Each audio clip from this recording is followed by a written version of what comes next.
Assalamualaikum warahmatullahi wabarakatuh. Yahudi adalah bangsa yang besar. Sebagian besar dari mereka bermukim di wilayah Palestina. Sebagai umat muslim, seringkali terbesit di ingatan kita bahwa kaum Yahudi adalah kelompok yang menindas rakyat muslim di Palestina. Bahkan, beberapa hari terakhir ini sering terdengar berita tentang pembunuhan dan penyiksaan terhadap saudara-saudara kita di sana. Tapi tahukah Anda, bangsa Yahudi ini dikenal sebagai bangsa yang paling sering membunuh para nabi, utusan Allah. Di video ini, kita akan membahas sejarah bangsa Yahudi. Yahudi adalah nama sebuah suku bangsa, yang sekaligus menjadi nama agamanya. Agama Yahudi menyembah Tuhan, tanpa ilustrasi atau bentuk. Sama seperti kita, umat Islam yang menyembah Allah, tanpa mengetahui bentuk atau wujudnya. Berbeda dengan agama lain, yang menggambarkan Tuhan mereka melalui patung atau ilustrasi. Bangsa Yahudi, dunianya hanya terdiri dari sedikit orang. Namun, mereka mampu menyebar ke berbagai penjuru dunia dan membangun peradaban di tempat-tempat yang mereka tinggali. Bisa dibilang, kaum ini senang hidup berkelompok dengan sesama kaumnya. Pembahasan tentang Yahudi di video ini akan sedikit panjang dan lebih detail. Kita akan memulai cerita dari awal. Ketika bangsa Yahudi pertama kali ada, Yahudi berasal dari keturunan Nabi Ibrahim alaihissalam. Nabi Ibrahim memiliki 2 istri dan 1 budak. Istri pertama yang kita kenal bernama Siti Sarah dan budaknya bernama Siti Hajar. Dari istrinya Siti Sarah, lahirlah keturunan yang menjadi nabi, yaitu Nabi Ishak alaihissalam. Nabi Ishak menikah dengan seorang wanita bernama Ribka. Selama bertahun-tahun, mereka belum dikaruniai anak. Hingga akhirnya Ribka dinyatakan mandul. Namun, Nabi Ishak memohon kepada Allah, dan doanya dikabulkan. Allah memberikan mereka anak kembar, yang bernama Esau dan Yakub. Yakub adalah anak Nabi Ishak yang paling soleh. Karena itulah, ia meneruskan kenabian ayahnya. Kita mengenal Nabi Yakub ini dengan sebutan Israel. Nama Israel berasal dari bahasa Arab. Isra berarti abdun, atau hamba, dan El berarti Allah. Jadi, Israel bermakna hamba Allah. Nabi Yakub memiliki 2 istri dan 2 budak. Dari mereka lahirlah 12 anak yang menjadi cikal bakal Bani Israel. Dari salah satu istrinya, Rahil, Nabi Yakub dikaruniai 2 anak, Yusuf dan Bunyamin. Kita tentu tahu, Nabi Yusuf alaihissalam adalah penerus kenabian ayahnya. Kisah Nabi Yusuf adalah salah satu kisah yang paling dikenal. Nabi Yusuf pernah dizalimi oleh saudara-saudaranya, hingga akhirnya dibuang ke dalam sumur. Lalu ia ditemukan oleh para pedagang dan dibawa ke Mesir. Di Mesir, Nabi Yusuf dijual kepada seorang pejabat. Karena kecerdasannya, Nabi Yusuf alaihissalam diangkat sebagai bendahara kerajaan Mesir. Ketika menjadi bendahara, Nabi Yusuf membawa seluruh keluarganya, termasuk ayahnya, Nabi Yakub, serta saudara-saudaranya, untuk tinggal di Mesir. Di sana, mereka diberikan tempat tinggal dan fasilitas yang sangat baik. Seiring berjalannya waktu, keluarga Nabi Yusuf berkembang pesat di Mesir. Mereka dikenal sebagai Bani Israel, yang artinya keturunan Israel. Awalnya, mereka hidup mewah dan dihormati. Namun, setelah wafatnya Nabi Yusuf, keadaan berubah. Suku terbesar di Mesir, yaitu suku Kipti, mulai menekan dan menjajah Bani Israel. Mereka berusaha mengusir Bani Israel dari tanah Mesir. Kejadian ini membuat Bani Israel tertindas, hingga akhirnya Allah mengutus seorang nabi, yaitu Musa alaihissalam. Nabi Musa diutus untuk membebaskan Bani Israel, sekaligus mendakwahi Firaun yang kejam. Dengan mukjizat dari Allah, Nabi Musa mampu membelah Laut Merah dan menyelamatkan kaumnya. Semua ini adalah tanda kekuasaan dan izin dari Allah Subhanahu wa Ta'ala.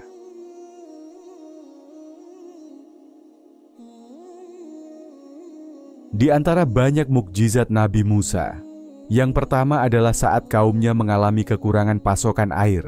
Allah memerintahkan Nabi Musa untuk memukulkan tongkatnya ke sebuah batu. Seketika itu juga, keluarlah 12 mata air dari dalam batu tersebut. Air ini mampu memenuhi kebutuhan seluruh Bani Israel. Mukjizat ini disaksikan langsung oleh kaum Bani Israel. Mukjizat yang kedua terjadi ketika Nabi Musa dan Bani Israel dikepung oleh tentara Mesir. Mereka terdesak di bibir pantai Laut Merah. Sementara di ujung lautan itu ada Palestina. Lalu Allah berfirman, "Pukullah tongkatmu ke laut, wahai Musa." Maka terbelahlah Laut Merah itu. Nabi Musa dan Bani Israel berjalan di tengahnya, hingga akhirnya mereka sampai di Palestina. Mukjizat ini pun disaksikan langsung oleh Bani Israel. Mukjizat ketiga adalah saat tongkat Nabi Musa berubah menjadi seekor ular besar. Peristiwa ini terjadi ketika Nabi Musa beradu ilmu dengan 1000 dukun yang diutus oleh Fir'aun. Para dukun itu adalah orang-orang pilihan Fir'aun yang ingin menjatuhkan Nabi Musa. Namun atas izin Allah, tongkat Nabi Musa menelan semua sihir mereka. Kaum Bani Israel pun menyaksikan keajaiban ini. Mukjizat yang keempat adalah datangnya berbagai bencana yang menimpa kerajaan Fir'aun dan rakyat Mesir. Allah menurunkan angin topan yang meluluh lantakkan sebagian besar peradaban Mesir. Tak hanya itu, datang pula wabah belalang, katak, kutu, hingga air di sungai dan sumur mereka berubah menjadi darah. Semua ini adalah azab dari Allah untuk mengingatkan Fir'aun dan kaumnya. Selain menghadapi kekejaman Raja Fir'aun, Nabi Musa juga menghadapi Qarun. Disebutkan oleh Ibnu Abbas, Qarun masih saudara Nabi Musa. Dia hafal isi Taurat, namun menolak untuk mengikuti kebenaran dan kenabian Nabi Musa. Dari sinilah istilah harta Qarun berasal, karena kesombongannya terhadap harta kekayaan yang dimilikinya. Mukjizat kelima, Nabi Musa atas izin Allah mampu menghidupkan orang yang telah mati. Peristiwa ini terjadi ketika seorang laki-laki dari Bani Israel terbunuh. Nabi Musa pun memohon petunjuk kepada Allah, dan melalui mukjizatnya, laki-laki itu dihidupkan kembali untuk menunjukkan siapa pembunuhnya. Begitu banyak mukjizat yang telah Allah tunjukkan kepada Bani Israel melalui Nabi Musa. Namun, tetap saja mereka keras kepala dan enggan menaati ajaran Nabi Musa. Salah satu mukjizat terbesar Nabi Musa adalah turunnya kitab Taurat. Taurat adalah kitab suci yang langsung ditulis oleh Allah. Kitab ini menjadi pedoman bagi umat Yahudi. Nabi Musa diperintahkan oleh Allah untuk pergi ke Bukit Tur yang dikenal dengan nama Tursina. Selama 40 hari, Nabi Musa meninggalkan kaumnya dan menitipkan mereka kepada saudaranya, Nabi Harun. Namun, saat Nabi Musa kembali, ia terkejut melihat kaumnya menyembah berhala berupa patung anak sapi. Nabi Musa pun marah besar. Saking kesalnya, Nabi Musa menarik rambut dan janggut Nabi Harun. "Mengapa engkau biarkan mereka menyembah berhala?" tanya Nabi Musa. Nabi Harun menjawab bahwa ia sudah berusaha mencegah, namun kaumnya justru mengancam akan membunuhnya. Nabi Musa kemudian memerintahkan Bani Israel untuk bertaubat dengan cara membunuh diri mereka sendiri sebagai penebus dosa. Namun, karena keras kepalanya, mereka menolak. Lalu, atas izin Allah, Bukit Tursina terangkat dan melayang di atas kepala mereka. Nabi Musa pun mengancam, "Bertobatlah, jika tidak bukit ini akan dijatuhkan atas kalian." Kaum Bani Israel pun akhirnya tunduk, dan sebagian dari mereka dibinasakan karena kesombongan dan keingkaran mereka. Betapa keras kepala kaum ini, meskipun berkali-kali mereka menyaksikan mukjizat Nabi Musa dengan mata kepala sendiri. Bahkan, mereka dulunya adalah kaum yang tertindas oleh Fir'aun. Namun, setelah diselamatkan, mereka justru menjadi kaum yang ingkar dan sombong terhadap Allah Subhanahu wa Ta'ala.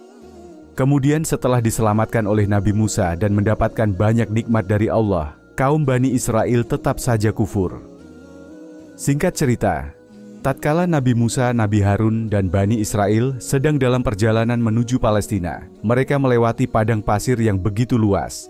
Dari kejauhan, mereka mulai melihat pintu gerbang negeri Palestina. Nabi Musa pun memerintahkan kepada Nabi Harun dan Bani Israel untuk bersiap-siap berperang. melawan kabilah yang sudah mendiami wilayah tersebut. Maksud dari peperangan ini adalah merebut negeri Palestina, khususnya wilayah Baitul Maqdis. Pada waktu itu, negeri Palestina dihuni oleh 4 kabilah utama, yaitu kabilah Kan'aniyun, Amariyah, Yubasiyah, dan Fenisia. Namun, ketika Nabi Musa memerintahkan kaum Bani Israel untuk menyerbu wilayah tersebut, mereka merasa takut. Mereka tahu bahwa di Baitul Maqdis ada banyak pemimpin yang kejam dan pasukan yang kuat. Akhirnya, Bani Israel memilih untuk nak menunggu agar kabilah-kabilah tersebut keluar terlebih dahulu dari Baitul Maqdis.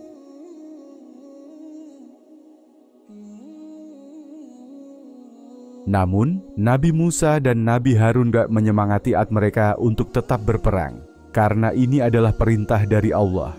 Nabi Musa pun menyampaikan kabar gembira, bahwa jika mereka taat dan berperang, maka Allah akan memberikan kemenangan kepada mereka. Akan tetapi, kaum Bani Israel tetap saja menolak dan mengingkari perintah Nabi Musa. Mereka memilih untuk nak berdiam diri. Maka Nabi Musa pun berdoa kepada Allah, "Wahai Tuhanku, aku tidak berkuasa atas orang-orang yang fasik ini. Pisahkanlah aku dari mereka." Maka Allah mengirimkan ungkabut tebal yang menyelimuti seluruh daerah tersebut. Kabut itu begitu pekat, hingga membuat kaum Bani Israel tidak dapat melihat apa-apa. Setiap kali mereka berjalan di suatu arah, mereka akan kembali lagi ke tempat semula. Kabut itu bagaikan menyesatkan. Di tengah kejadian itu, Allah mewafatkan Nabi Harun terlebih dahulu, kemudian Nabi Musa alaihissalam. Setelah wafatnya Nabi Musa dan Nabi Harun, Allah mengangkat Nabi Yusha bin Nun sebagai pemimpin baru bagi kaum Bani Israel. Nabi Yusha bin Nun dikenal sebagai pendamping Nabi Musa. Ketika beliau bertemu dengan Nabi Khidir, sebagaimana diceritakan dalam Al-Quran, Surah Al-Kahfi. Nabi Yusha bin Nun lah yang akhirnya membawa Bani Israel memasuki wilayah Baitul Maqdis. Dengan izin Allah, mereka berhasil memenangkan peperangan melawan penduduk yang saat itu menghuni Baitul Maqdis. Dari kisah ini, kita bisa memahami bahwa kaum Bani Israel sebenarnya bukan penduduk asli Baitul Maqdis. Mereka adalah kaum pendatang yang datang dari Mesir. Setelah diusir oleh Fir'aun, mereka diselamatkan oleh Nabi Musa dan pindah ke Palestina. Akhirnya, melalui kepemimpinan Nabi Yusha bin Nun, Bani Israel dapat menetap di Baitul Maqdis. Setelah Nabi Yusha wafat, Allah terus mengirimkan nabi-nabi untuk memimpin kaum Bani Israel. Begitulah seterusnya. Setiap kali seorang nabi wafat, Allah mengutus nabi yang baru sebagai pemimpin mereka. Namun, meskipun selalu dipimpin oleh nabi utusan Allah, kaum Bani Israel tetap dikenal sebagai kaum yang sering membangkang. Mereka kerap kali kufur dan tidak mau taat terhadap ajaran yang dibawa oleh nabi-nabi mereka. Setelah wafatnya Nabi Harun alaihissalam, peninggalan berharga Nabi Musa dan Nabi Harun ditempatkan dalam sebuah kotak suci yang disebut dengan tabut. Tabut ini sangat istimewa bagi kaum Bani Israel. Namun ketika pasukan Jalut datang menyerang, Bani Israel gagal mempertahankannya. Jalut dikenal sebagai pemimpin yang kuat dengan pasukan besar dan bertubuh tinggi besar. Kaum Bani Israel pun panik. Mereka mendatangi nabi mereka, Nabi Samuel alaihissalam, dan meminta seorang raja untuk memimpin perang melawan pasukan Jalut. Atas perintah Allah Subhanahu wa Ta'ala, Nabi Samuel menunjuk seorang lelaki bernama Thalut sebagai raja. Namun, kaum Bani Israel menolak. Mereka memandang Thalut tidak layak menjadi pemimpin karena miskin, berasal dari kaum bawah, dan tidak punya kedudukan tinggi. Kemudian Allah Subhanahu wa Ta'ala menunjukkan tanda kekuasaannya. Malaikat datang membawa tabut kembali di hadapan kaum Bani Israel. Dengan kembalinya tabut, sebagian dari mereka mulai menerima Thalut sebagai pemimpin, meski masih ada yang menolak. Pasukan Thalut berangkat menuju medan perang melawan Jalut. Namun ketika melihat pasukan Jalut yang gagah dan besar, banyak dari pasukan Thalut yang mundur. Hanya sedikit yang bertahan. Di tengah situasi itu, Thalut menawarkan, "Siapa yang bisa membunuh Jalut, maka aku akan menikahkannya dengan putriku dan menjadikannya sebagai penggantiku." Di antara mereka, berdirilah seorang pemuda bernama Daud alaihissalam. Dengan izin Allah, Daud berhasil membunuh Jalut dan membawa kemenangan besar bagi pasukan Thalut. Setelah itu, Thalut menikahkan Daud dengan putrinya. Dan ketika Thalut wafat, Daud alaihissalam diangkat menjadi raja, sekaligus nabi bagi kaum Bani Israel. Di masa kepemimpinan Nabi Daud, Bani Israel mencapai kejayaan besar. Setelah Nabi Daud wafat, kepemimpinan dilanjutkan oleh putranya, Nabi Sulaiman alaihissalam. Allah Subhanahu wa Ta'ala menganugerahkan Nabi Sulaiman kekuasaan yang luas, bukan hanya atas manusia, tetapi juga atas jin, hewan, dan tumbuh-tumbuhan. Beliau mampu berbicara dengan binatang, memerintahkan bangsa jin, dan membangun berbagai bangunan megah, termasuk Haikal Sulaiman dan Masjidil Aqsa. Ketika Nabi Sulaiman wafat, Allah kembali menunjukkan kekuasaannya. Nabi Sulaiman wafat dalam posisi duduk di singgasananya sambil memegang tongkat. Bangsa jin yang bekerja untuknya tidak menyadari wafatnya beliau, hingga tongkat itu dimakan rayap dan Nabi Sulaiman jatuh tersungkur. Dari sini, jelaslah bahwa jin tidak mengetahui hal gaib. Hingga hari ini, kaum Yahudi meyakini bahwa Haikal Sulaiman berada di bawah Masjidil Aqsa. Mereka terus menggali dan mencari sisa-sisa bangunan tersebut untuk membangunnya kembali. Namun, penggalian ini telah menyebabkan struktur Masjidil Aqsa terancam rubuh, yang memicu kemarahan umat Islam di seluruh dunia. Sebagai umat Islam, kita meyakini bahwa Masjidil Aqsa adalah tempat yang mulia. Rasulullah Shallallahu Alaihi Wasallam bersabda, "Siapa saja yang menunaikan sholat di Masjidil Aqsa, maka Allah akan mengampuni dosanya, seperti bayi yang baru dilahirkan." Inilah kisah tentang perjuangan, kepemimpinan, dan kebesaran para Nabi Allah, dari Nabi Musa, Nabi Daud, hingga Nabi Sulaiman alaihissalam.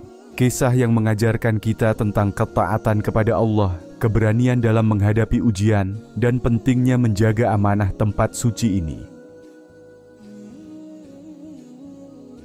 Tahukah kita bahwa apa yang dilakukan oleh orang-orang Israel selama ini adalah bagian dari persiapan untuk kedatangan Dajjal, sang juru selamat yang mereka nantikan? Di awal kedatangannya, Dajjal akan mengaku sebagai utusan Allah, namun di akhir zaman, ia akan mengaku sebagai Tuhan. Kaum Yahudi meyakini bahwa Dajjal akan membawa mereka kepada kepemimpinan dunia, seperti yang mereka yakini dalam kitab Taurat yang ada pada mereka saat ini. Namun, sejarah mencatat, ketika kekuasaan Nabi Sulaiman alaihissalam berakhir, bangsa Yahudi mengalami masa kehancuran. Kota Palestina dihancurkan oleh pasukan Raja Bukhtanasar dengan sangat kejam. Bahkan kitab suci Taurat pun hilang dalam peristiwa itu. Bani Israel panik karena tidak ada lagi yang benar-benar menghafal isi Taurat. Mereka akhirnya berkumpul dan menyusun kembali kitab Taurat. Tapi dari sinilah kesesatan kaum Bani Israel dimulai. Taurat yang disusun ulang ini merupakan campuran firman Allah dan perkataan manusia. Sejak saat itu, isi Taurat pun berubah. Ajarannya tak lagi murni seperti pada masa Nabi Musa alaihissalam. Akibatnya, muncul berbagai fitnah di dalam Taurat, dan panduan hidup mereka pun menjadi rancu. Inilah alasan mengapa tindakan kaum Yahudi terhadap kaum muslimin, khususnya di Palestina, terlihat aneh dan kejam. Mereka mengikuti tuntunan Taurat yang telah dimodifikasi. Saudara-saudara sekalian, demikianlah kisah tentang perjalanan panjang Bani Israel dan bagaimana mereka saat ini terus berambisi menguasai Palestina. Semoga kita semua dapat mengambil pelajaran dari kisah ini. Wallahu a'lam bishawab. Wassalamualaikum warahmatullahi wabarakatuh.